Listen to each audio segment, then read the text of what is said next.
Life is an endless stream of challenges, but no worries. Manuj is bringing the world's best minds right here for you. My gosh, Manuj, you just blew my mind. Thank you, universe. Manuj, thank you. I'm so grateful. It makes me feel a little bit better. Thank you. Bootstrapping your dreams is here to give you what you need to succeed. Hello and welcome to this new episode of Bootstrapping Your Dreams Show. I'm your host Manuj Aggarwal, and today we'll be talking with Edwige Robinson. So Edwige is a transformative force in the world of technology. Recognized as a subject matter expert, speaker, and visionary, Edwige seamlessly combines her engineering proficiency, technological acumen, and business expertise to bring the future to the present for both her team and customers. One of her superpowers is her ability to take complex ideas and simplify them to enable accelerated business growth.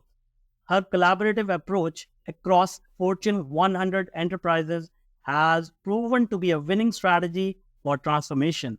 With over 27 years in telecommunication and technology, she specializes in leading strategic initiatives that drive transformative change within Fortune 100 companies.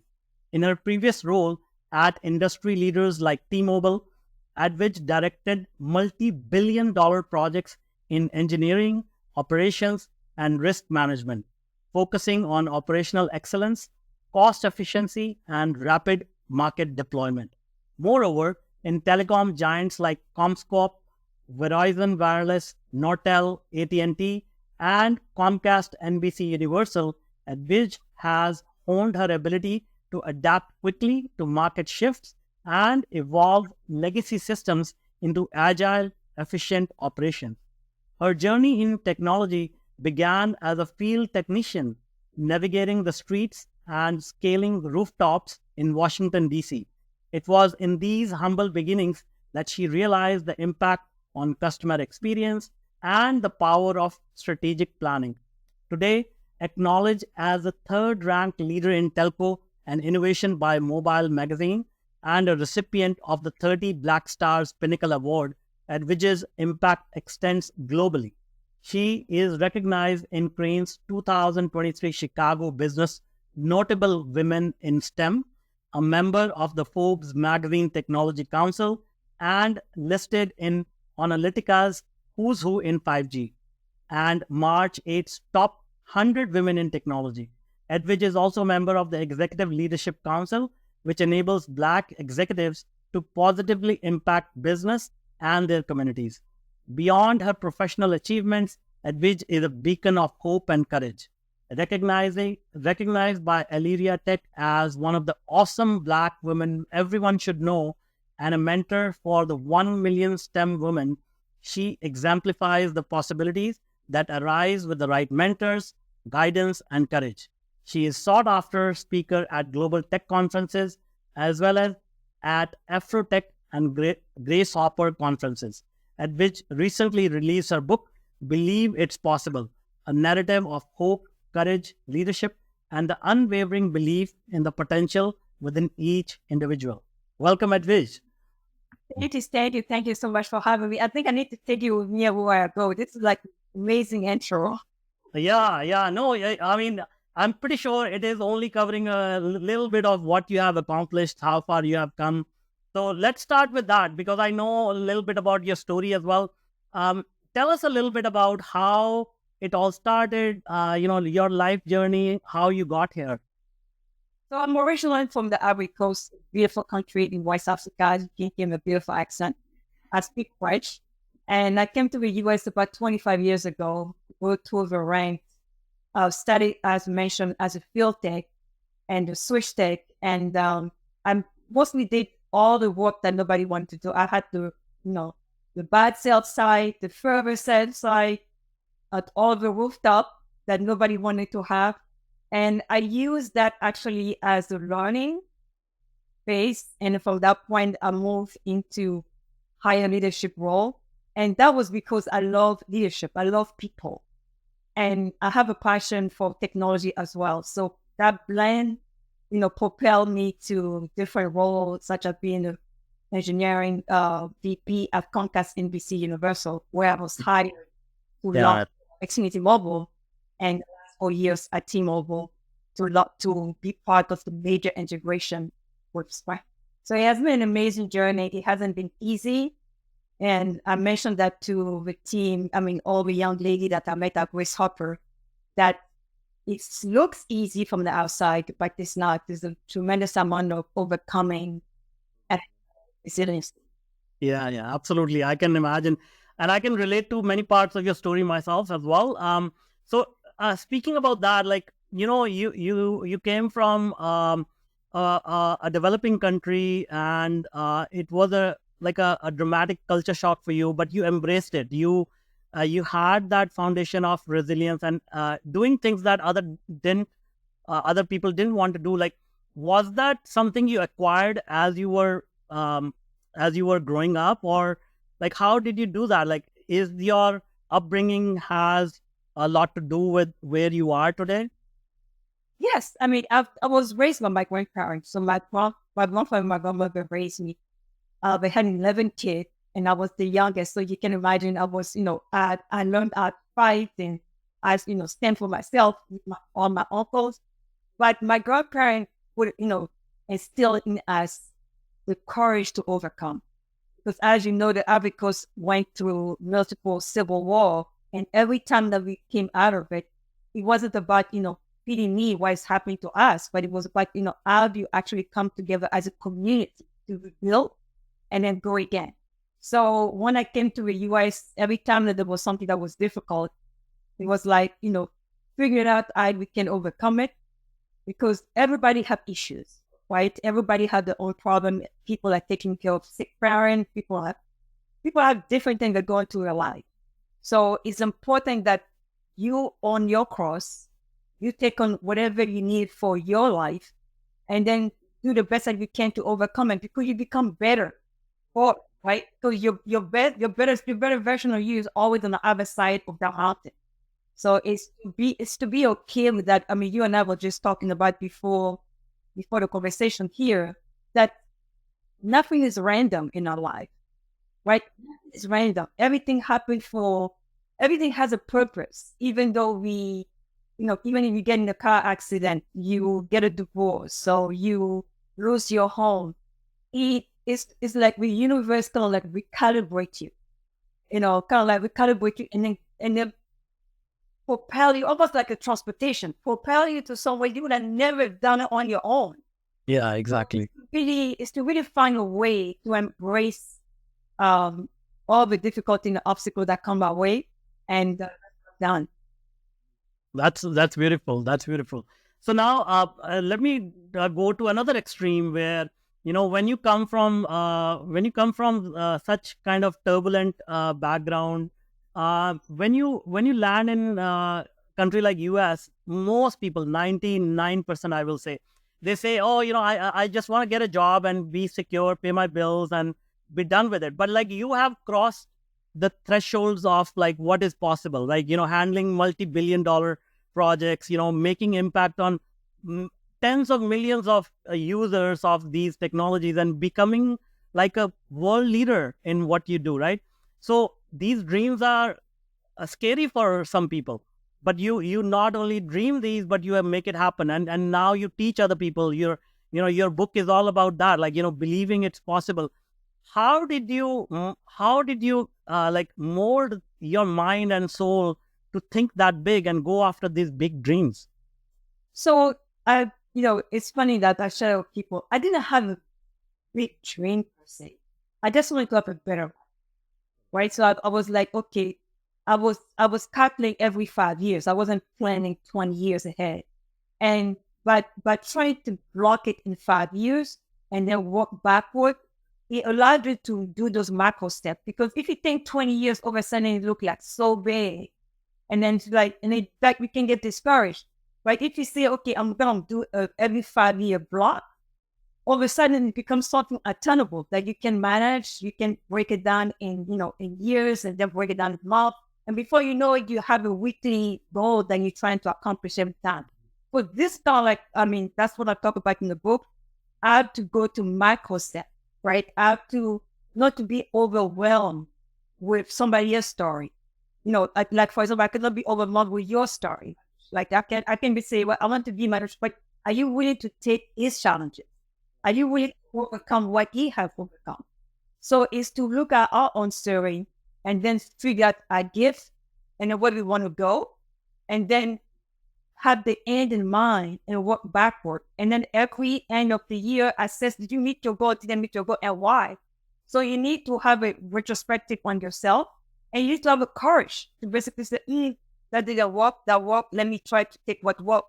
Because usually people don't stop. They just go year after year after year, and then they open their eyes, it's 10 years. And they're like, oh, what happened? I lost 10 years. But you never actually take a breather to kind of like check it. We do that for a job, but we don't do it for ourselves. The purpose of the book is to give us tangible tools so that you can do that for yourself. Yeah. And I was going to bring that up as well. So it's like you have a complete method for how you reached so far, and you're sharing all that step-by-step process and method in the book. Yeah, that's correct. Because I think most of us have heard before of this analogy, or this person was in the mailroom and now he's the CEO, and then you ask them like, but what did you do? And they say, well, just work hard. Just work hard is not an answer, right? So if you tell just work hard to a newcomer in the workplace, their mind is blown, because they're like, what do I do? Where do I start? So it's to really, you can start anywhere. You can start where you are. Just create your plan. And then your plan could be, I just want better, right? Your plan could be, I just want to make X amount of money by X year.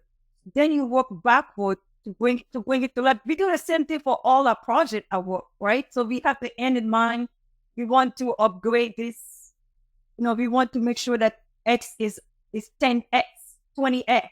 And then we work backward. But when it comes to ourselves, in our own life, we just want 1X. But for our business, we want 20X. Now, you should probably have 30X for yourself. Yeah, exactly. Awesome. Now, after, as you said, like achieving these big goals, like you have to keep trying, you have to keep, doing hit and trial. Some things will work, some things will not work. So can you share with us some maybe lessons or mistakes or things that you thought, oh, this is going to be really good, but it didn't work out, and you learned a lesson from that, and maybe that lesson can help somebody else in the audience? Sure. I mean, I have multiple lessons, but I think the one that will probably be more prevalent is hiring the right people. So making sure that you have the right people around you, making sure that you have people that you can trust, making sure that when you hire, you not only hire for skill, but you also hire for resilience, right? So when the going gets tough, which you will, if you live long enough, you will see that going get tough. Are those people gonna stay around and stick around to midnight, sitting down with you, trying to figure it out, or let you hanging and then basically say that is not my work or that is not my job? So it's very important. I mean, I've learned throughout the 20 plus years that having the right people around you, sometimes even hiring people that have no experience, is better than hire somebody that have experience that that will leave you when you need them the most. Then unfortunately, everybody is like amazing during interview, so you're not gonna know that during the interview. But you also have to kind of like take time to assess so that you're not making swift hiring decision quickly, but you kind of like assess it, take your time, and because once people are around you, they are part of your energy round, right? So make sure that you have the right people. That would be one of the biggest advice, and the one that I want to give to all the new managers. Do not send an email when you're upset to your people, right?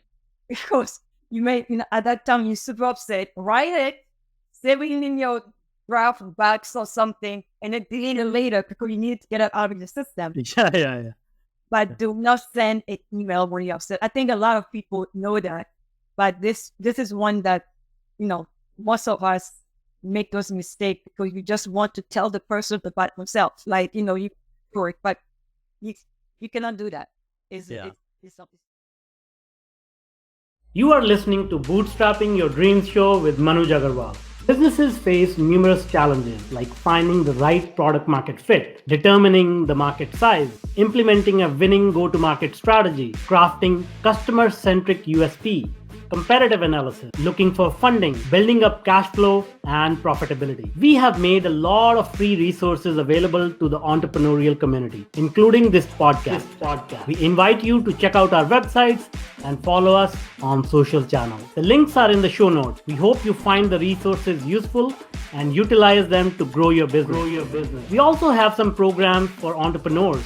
If you find our content useful, then you will definitely find the programs outstanding. So do check them out. Not good. Those are great tips for sure, and people can implement it right away. Now, let's look at the future because you come from the background in technology, telecom. So much is changing. Like Elon Musk is changing the world. Like every week there is something new he's doing. Where do you see things are going, and how are you preparing for what is happening or what is about to happen? Tell us a little bit about, because you have a very good vantage point in terms of what is happening in the world. So tell us what's happening. Absolutely. I mean, I'm a sucker for all these things, right? I love technology because I've seen what technology can do in terms of saving lives in underdeveloped country. I've seen, with technology, people can do surgery for people like mercy ship, for example. So technology is a great thing. It's going to change civilization to the next level. And with AI and machine learning, I even wrote an article not long ago about that. It's really going to be us as leader and as people in general really become practitioner of all those tools, right? We need to find a way to demystify it. Right? Usually people are so scared of something that they don't understand. And even in my home, my mom doesn't, she's not fluent in English, but I show her how to use ChatGPT to do English translation with my husband. All she has to do is type it up saying, as soon as I start using it, I'm like, Mom, you be using AI. She was like, oh, yeah. So we want everybody to become practitioner of AI. Machine learning is behind the scenes. Deep learning is, but you don't need to know how to code. But as leader, you and I and everybody, you don't even have to be a leader. Even the EA, the admin, everybody can be part of this revolution. You don't want to be behind like a Blockbuster or Circus City. All those things are gone today. Yeah. Because we need to embrace the evolution of technology. And it's going to be amazing. We got flying cars now. Can you imagine what's going to happen with finding new medicine, teaching? I'm super excited about the future. It's super bright. Yeah, absolutely. I agree. A lot of people, as you said, like they are afraid of the unknown and not letting go of what is current. Speaking of that, again, you have such a big exposure at the highest level in the world. Do you think large companies like Fortune 500, Fortune 100, other than the technology companies like Microsoft, IBM, Google, Facebook, they are already like very much into technology and AI. But some of the other non-technical sectors, do you think they are ready, or they understand in the C-suite, in the middle management, what is going on? Are they prepared? I don't think that, and I don't think the industry aside from the hyperscaler up there, but they know that they need it, right? It's kind of, I probably want to take the example of when the printer came. So when the printer came, people knew that they need printers to be more independent, be able to be more expedited at work and do different things. But it took a long time for the printing, the different color printing and everything to take over because people want to wait and see. Right? People are really afraid to invest and be the first to try it. They always want to wait until somebody kind of like take all the bruises and everything else. Then they want to try it. But by then you're already late. Yeah. right? So, I mean, look at what's going on in NVIDIA. Like, we're already talking about all the different GPU that we're going to do, and now they're talking about with next generation. We're talking about next generation when everybody's trying to get in. By the time you're trying to get in, you're already late. Yeah. So I don't think the industry is quite ready, and that's where you and I and many leaders that I sucker for telecom and a sucker for technology come in, right? So we need to come and be those thought leader to help them. We need to kind of like break it down in a very almost like fifth grader kind of like level. I'm not saying insulting way, but in a way that is very easy for people to understand, for the click to come on. Yeah. And encourage people to be practitioners. You can have perplexity or something on your phone and then ask questions. The more you get used to it, the more, the more people will get used to it. So I don't think the industry is quite ready, but we have no choice, right? But, by 2026, if you're not in, you're late. So it's going to be an awakening at the end, I think as we enter in 2025, an awakening, and a lot of people like you need to be ready to support those organizations. Yeah. I mean, we are doing everything we can, and we did some work together as well. So it has been really satisfying to see the impact it is already creating. But as you said, I find that a lot of people are scared. So let's maybe try to like poke the bear a little bit. Do you have any predictions for the next maybe 5 years, 10 years, 15 years? Maybe we look back at this interview at that time and say, hey, that was predicted by Edwige and it came true. Yeah. Oh, I mean, in terms of prediction, I think nobody can bet against Elon Musk, right? So I think, the stock went down just a little bit. That thing gonna come back up. So if you have money, get the stock. And because it's going to come back up. I think the same thing with Facebook. It's kind of low right now. It's probably going to go up. And in terms of AI and machine learning, I think Microsoft kind of like find it. I know the name that they call it, Copilot. I love it because AI is going to be a Copilot, right? And machine learning, that whole confluence, going to become a Copilot for us humans to become amazing. But my hope is that by 2030, 2031 and so forth, but my kids have a better way of making decisions, right? So they're no longer wasting their time doing repetitive tasks, but they're actually making decisions about the future because they have time to think, because we need to imagine. We need to have time to breathe and imagine what the future could be. The way I'm looking at you right now on the screen, that screen was imagined by someone. Yeah, exactly. So we need new imagination. We need a new invention. We need a new way of figuring out, how we can take care of the carbon and all those things. And then all those things come to play when we no longer wasting our time on repetitive tasks and be focusing our mind to imagination and creativity, and then doing better things in order to make our life even more enjoyable. Yeah, absolutely. Well said. And you also brought up a very important point as parents. Like, I'm a parent as well. Boardrooms and business is all good. But what are your recommendations for parents? Like, how can they prepare their kids, maybe who are teenagers, maybe even earlier, or maybe they are in university? Because I firmly believe by the time they are out in the world, it's going to be a very new world for them. I have 4 boys, and they're not boys, but they call it young men now. And for me, everything started with exposure, right? So because if you expose them to different things, you expose them to all the different technology, we're going to try it, right? So we're going to try it, and then we get to also learn it so that we're not behind. Because I think Jensen said that a couple of days ago from an NVIDIA session, that is not, you worry about people losing their job, but the person that know AI will be, taking your job. Yeah. So for me to teach them to take advantage of all the innovative technologies that are out here, and every time the new tool comes out, we always try it at home. Hey, can you try this? And I tried even the new note taking that came with Google for podcasting. Yeah. Let's try it. So what's something you can just try it and just expose that to your family And then you can make a fun out of it, having each of your kids use different things. And it's our responsibility to prepare a kid for society.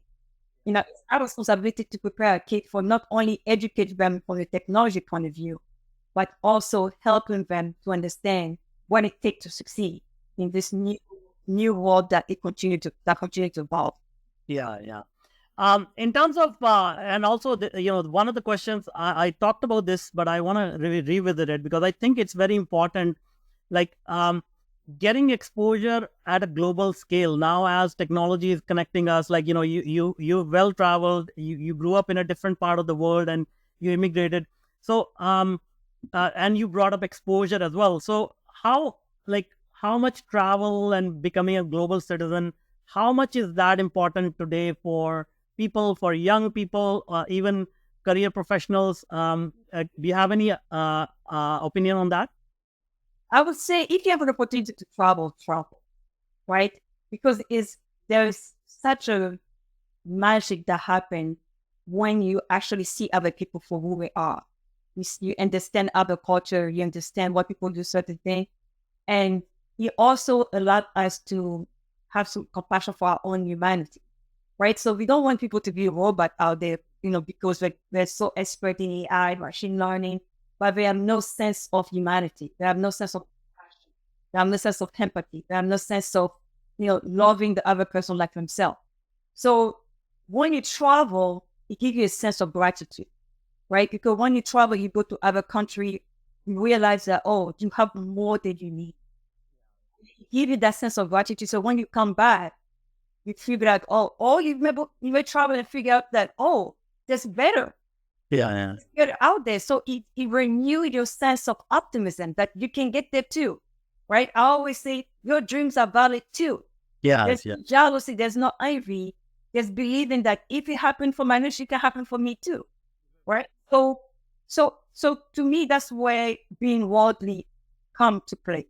You want to be super smart. You want to be learning the new technology. You want to travel, but you really want to create that fusion of humanity and technology so that you can be a well-rounded individual and well-rounded. Absolutely. All right, great. And one of the questions I really like to ask is, you have come from, you've come from like the bottom to the top. How did you get any mentorship, any coaching? What kind of people played a foundational role in getting you here? Because I believe as you said, like we cannot do it all alone. We always have people guiding us. So tell us a little bit about your mentors, how they play a role in your journey. Absolutely. So I was ladder and how I am today because I had tremendous amount of and advocate people that talk about me in room I was not in. Right. So I want to talk to everybody right now. You have access to room where a lot of people that count on you don't have access to the room yet.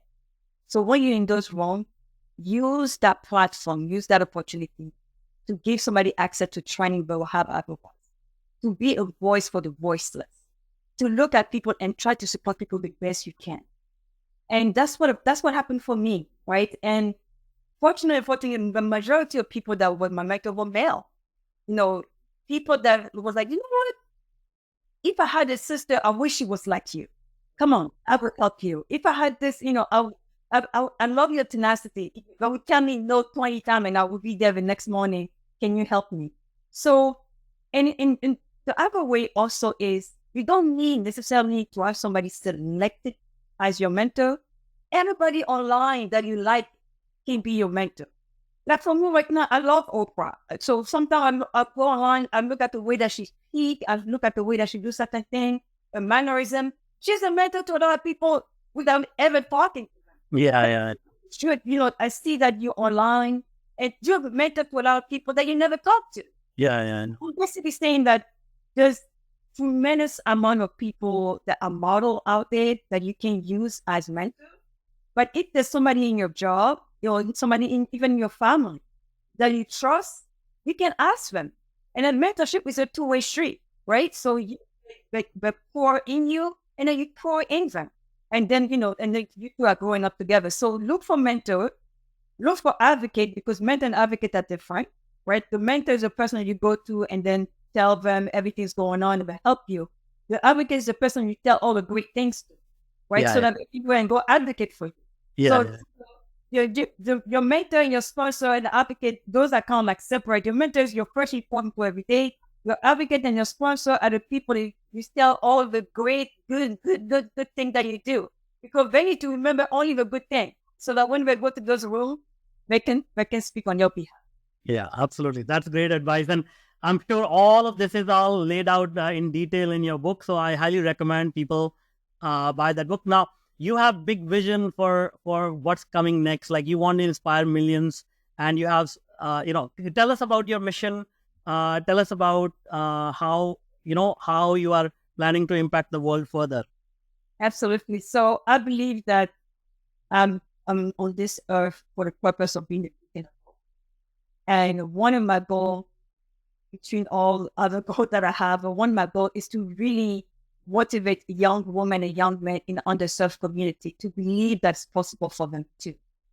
Right? So sometimes when you're in a difficult situation, you believe that, your life is over. I was a young mom, and I could have become a statistic, but I decided that will not be my head of my story. So I decided, stand with the decision. You get to decide what the future's going to be. You get to decide that. Nobody else, no society, no Manuj, no Edwige. You get to decide that. And then that is the passion that I have, so that I can motivate everybody, motivate young girls, young men, and everybody from all backgrounds and races. That is possible for you too, regardless of your background, regardless of which side of the country you're born, regardless if your parents were divorced, not divorced, regardless of anything. You get to decide what your future is going to be by the step that you take. Awesome. That's great. And, I'm so happy to be a little bit part of that mission. And if somebody wants to connect with you, be part of that mission, or, just have a chat with you, what is the best way to reach out to you? I am on social, so you can reach out to me through LinkedIn. You can reach out to me on Instagram, on my website, edwigerobinson.com, all in one word. And I've usually tried to check once a week or every other day the inbox and respond. And, let's stay connected. Life is bright. We get a chance to live this life, that is this adventure that we're in. And for me, every day above ground is a good day. So anytime that you wake up in the morning and you're above ground, it is a good day. It is a new beginning. And there is an opportunity to impact the world more. Absolutely. It's been a pleasure knowing you and working with you and just growing with you and seeing your growth as well. So thank you so much for being you. Thank you so much for having me. Absolutely. Thank you so much.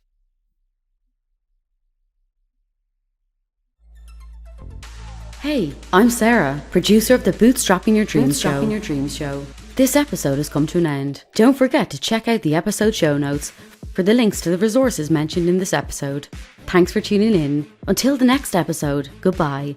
Keep going and keep winning.